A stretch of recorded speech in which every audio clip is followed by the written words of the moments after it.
మత్తు వదలరతో ప్రేక్షకులను crime కామెడీతో కడుబుబ్బా నవ్వించారు.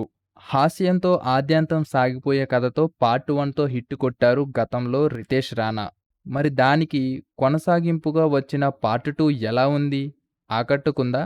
Meta references, comedy, single line punches, trendy dialogues కలగలిసిన సినిమా ఎలా ఉందో ఈ వీడియోలో చూసేద్దాం. మత్తు వదలరా 2 ప్రైమ్ అసెట్ సత్య అని చెప్పాలి. తన కామెడీ టైమింగ్ తో థియేటర్లో నవ్వులు పంచాడు. సినిమాలో కథ పార్ట్ 1తో కంపేర్ చేస్తే ఎంగేజింగ్ గా ఫస్ట్ హాఫ్ అనిపించింది. సెకండ్ హాఫ్ హాస్యం తక్కువే అని చెప్పాలి. శ్రీసింహతో సత్య చేసే కామెడీ పంచ్ మిమ్మల్ని అలరిస్తాయి. మిగిలిన వారు తమ పరిధి మేరకు నటించారని చెప్పాలి. ప్రీవియస్ మూవీస్ తో పోలిస్తే సత్య టాలెంట్ ని రితేష్ బాగా వాడుకున్నారు. ఇక అసలు స్టోరీ ఏంటంటే, డెలివరీ ఏజెంట్స్ గా జాబ్స్ కోల్పోవడంతో బాబు మోహన్ అలియాస్ శ్రీసింహ, యోసు అలియాస్ సత్య ఈ టీంలో ఏజెంట్స్ గా జాయిన్ అవుతారు. కిడ్నాప్ కేసుని సాల్వ్ చేస్తూ ఎక్స్పర్ట్స్ అయిపోతారు. అదే టైంలో కొద్దిగా డబ్బుల్ని దొంగతనం చేస్తుంటారు. ఇలా ఎన్నాలని ఆలోచిస్తారు. 2 కోట్ల డీల్ ఉన్న కిడ్నాప్ కేసు వస్తుంది.